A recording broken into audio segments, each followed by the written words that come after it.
जी अस्सलाम वालेकुम फ्रेंड्स, कैसे हैं आप लोग? होप सो अच्छे से होंगे। फ्रेंड्स, आज का जो टॉपिक ऑफ डिस्कशन है उसके मुतालिक मैं ये कहना चाहूँगा कि ये जो प्रोविंशनल एग्जामिनेशन है, प्रोविंशनल मैनेजमेंट सर्विस या कम्पिटिटिव एग्जामिनेशन CSS, इसमें ऑप्शनल सब्जेक्ट ऑप्ट करने का क्या तरीक़ेकार होना चाहिए। फ्रेंड्स, जैसा कि आप लोगों को पता है कि जितने क्या दो ही एग्जामिनेशन है, PMS का एग्ज़ाम और CSS का एग्ज़ाम। इसमें 600 मार्क्स के जो है आपने ऑप्शनल सब्जेक्ट भी ऑप्ट करने होते हैं। PMS में आपने 200 मार्क्स के 3 पेपर ऑप्ट करने होते हैं, 3 सब्जेक्ट, पेपर तो 6 बनते हैं। हर सब्जेक्ट का A पेपर और B पेपर बनता है। और CSS में भी मार्क्स तो 600 ही हैं, लेकिन उसमें आपको कुछ सब्जेक्ट की अपॉर्चुनिटी 100 मार्क्स की मिल जाती है और कुछ सब्जेक्ट ऑप्ट करने की अपॉर्चुनिटी आपको 200 मार्क्स की मिल जाती है। तो फ्रेंड्स, स्पेसिफिकली क्योंकि मैं PMS को टारगेट करते हुए वीडियोस बनाता हूँ, तो आज के भी इस वीडियो सेशन के अंदर जो ज़्यादा हम बात करेंगे वो PMS से रिलेटेड ही बात करेंगे कि आपको कौन से पॉइंट्स हैं जिनको मद्देनज़र रखते हुए अपने ऑप्शनल सब्जेक्ट को ऑप्ट करना चाहिए। फ्रेंड्स, इसको मैंने तकरीबन 3 कैटेगरीज में डिवाइड किया हुआ है। सबसे पहले तो है आपकी बैकग्राउंड डिग्री। आपने अपनी प्रीवियस डिग्री किस डिसिप्लिन के अंदर कंप्लीट की है। फॉर एग्जांपल, अगर आपने इंग्लिश लिटरेचर में BS किया हुआ है तो आप इंग्लिश लिटरेचर भी सूट करता है। अगर आपने LLB किया हुआ है तो फिर आपको लॉ भी सूट करता है, आपको हिस्ट्री भी करती है, आपको पॉलिटिकल साइंस भी करती है। कई सोशल साइंसेज और ह्यूमैनिटीज़ की डिग्रीज ऐसी हैं जो आपके 2 से 3 सब्जेक्ट को सपोर्ट कर रही होती हैं। अब ये आपका अपना मज़ायका और नॉलेज का इंटरेस्ट की बात आ जाती है कि आप उनमें से किस चीज़ को अपने लिए ज़्यादा प्रेफरेबल कंसिडर करते हैं। अगर आप समझते हैं कि you are comfortable in more than 2 subjects in same group, for example अगर एक बंदा हिस्ट्री और पॉलिटिकल साइंस दोनों में अपने आप को इक्वली कंफर्टेबल समझता है तो फिर आप इनके प्रीवियस स्कोर ट्रेंड के ऊपर जाएं।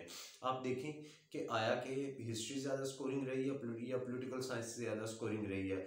तो क्योंकि स्कोर आपको पता है एक बहुत ही इंपॉर्टेंट फैक्टर इस चीज़ में, पूरे गेम प्ले में एक गेम चेंजर का रोल प्ले करता है। फॉर एग्जांपल, अगर आप देखते हैं जो ह्यूमैनिटीज़ का ग्रुप है उसमें लॉ भी इंक्लूड है, पॉलिटिकल साइंस भी इंक्लूड है और हिस्ट्री भी इंक्लूड है। और अगर कोई भी स्टूडेंट जो ह्यूमैनिटीज़ का टच रखता है या इंटरेस्ट लगता है तो नॉर्मली लॉ के लिए तो आपको स्पेसिफाइड डिग्री की ज़रूरत है, लेकिन बाकी 2 सब्जेक्ट के लिए आपको कोई बैकग्राउंड डिग्री की ज़रूरत नहीं है। अगर आप साइंसेस बैकग्राउंड से भी बिलोंग करते हैं तो आप 2 से 3 माह की स्टडी के बाद हिस्ट्री और पॉलिटिकल साइंस को कवर करने की पोजीशन रखते हैं। इन दैट केस, अगर आप देखें कि आपका टच इक्वल है दोनों सब्जेक्ट्स के अंदर, तो you should go for political science. पहली चीज़ ये आ गई। फ्रेंड्स, दूसरी ट्रिक नॉर्मली कहा जाती है कि जी आप you must opt one language. और लैंग्वेज में अब आप जाओगे तो क्योंकि ये प्रोविंशनल मैनेजमेंट सिस्टम है, पंजाब के ही इसमें लोग अपीयर हो रहे हैं, तो लैंग्वेज पॉइंट ऑफ व्यू से अगर देखें तो या तो पंजाबी तो या फिर पर्शियन, क्योंकि पर्शियन ज़्यादातर स्टूडेंट्स ग्रेजुएशन में पढ़ते हैं, लेकिन अब उसमें पर्शियन में थोड़ा सा तजाद ये आ जाता है कि जो हम BA के अंदर अपनी पर्शियन पढ़ते हैं डेट इज़ टू मच लिमिटाइज्ड। उसका सिलेबस एक गिना चुना सा होता है। गजाली साहब एक राइटर है, उनकी एक छोटी सी बुक होती है 100 पेजेस की, उन्हें पढ़ते हैं और हम पेपर दे आते हैं। और हालांकि आप सब लोग बेहतर तौर पे ये चीज़ समझ सकते हैं कि क्या आया कि एक छोटी सी किताब का पढ़ लेने से एक लैंग्वेज पे अबूर तो मुकम्मल तौर पे हासिल कभी नहीं हो सकता। यही चीज़ है। तो आई शुड प्रेफर पंजाबी। पंजाबी क्योंकि किसी न किसी हद तक आपकी मादरी ज़बान भी है, मिलती जुलती है, आप बड़े सारे लोग उसे बोलते भी हैं। उर्दू के साथ उसका रस्मुल ख़त काफ़ी जो हद तक जो है ना मिलता जुलता है। जिस रस्मुल ख़त में उर्दू लिखी जाती है उसी तरह ही पंजाबी लिखी जाती है। और बहुत सारी स्टोरीज़ जैसे ससी पन्नू, वारिशा और इस तरह के वाक़यात जो पंजाबी शायरी के से रिलेटेड चीज़ें हैं वो सारी की सारी ऑलरेडी हमने पढ़ी लिखी सुनी होती हैं किसी न किसी एक्सटेंट तक। So it is easy to cover. इसमें सबसे ज़्यादा जो कह लें कि टफ या थोड़ी सी मुश्किल चीज़ आ जाती है वो सिर्फ एक पोइट्री का टच आ जाता है। लेकिन अगर बंदा तकरीबन 20 से 25 दिन इस चीज़ फैक्टर के ऊपर भी कार फरमा होकर अमल करे तो इसे भी कवर अप किया जा सकता है। एक चीज़ हो गई ह्यूमैनिटीज़, दूसरी चीज़ हो गई लैंग्वेज। उसके बाद तीसरी चीज़ आपकी हो जाए कि आपने ओवरऑल तौर के ऊपर जो आप देखेंगे कि इन चीज़ के एक पैटर्न के तौर पे तीसरा सब्जेक्ट कौन सा आपको सूट कर रहा है। फॉर एग्जांपल, इसको हम ओवरलैपिंग सेंस का नाम दे सकते हैं। आपने देखा कि आपने पॉलिटिकल साइंस ऑप्ट की है, अब पब्लिक एडमिनिस्ट्रेशन किसी और ग्रुप में इंक्लूड है। अब पब्लिक एड आपको पता है कि मुकम्मल तौर पर पॉलिटिकल साइंस की ही एक ब्रांच कंसिडर की जाती है। तो आप देखेंगे कि बड़े सारे स्टूडेंट्स ऐसे होंगे जो पॉलिटिकल साइंस पढ़ते हैं वो पब्लिक एड ज़रूर आप कर लेते हैं, क्योंकि इस सेंस में ये मिलता जुलता एक ओवरलैपिंग सब्जेक्ट होता है। आपको एक सब्जेक्ट से दूसरे की सेंस किसी न किसी हद तक अप्रोच मिल जाती है कि आपने उस सब्जेक्ट को कैसे टैकल करना है। नो डाउट कि हर सब्जेक्ट की अपनी टर्मिनोलॉजीज होती हैं, अपनी एक नीश होती है। आप मुकम्मल तौर पे कभी नहीं कह सकते कि मैंने ये पॉलिटिकल साइंस पढ़ ली है तो मैं इसके साथ रेलिवेंट बाकी तकरीबन सारे पेपर कवर अप कर जाऊंगा। लेकिन किसी ना किसी हद तक आपको एक बेंट ऑफ माइंड मिल जाता है कि आपने ओवरऑल तौर पर इसके ऊपर कैसे कार फरमा होना है। इसके बाद नेक्स्ट चीज़ आ जाती है सोशियोलॉजी और सोशल वर्क के ऊपर काफ़ी तजाद पाया जाता है। बहुत सारे स्टूडेंट्स ये देखते हैं कि जी आया कि हमें सोशल वर्क ऑप्ट कर लेना चाहिए। सोशल वर्क के मुतालिक मैं ये चीज़ कहूँगा कि एक सेफ सब्जेक्ट है, फेल आपको नहीं करवाता।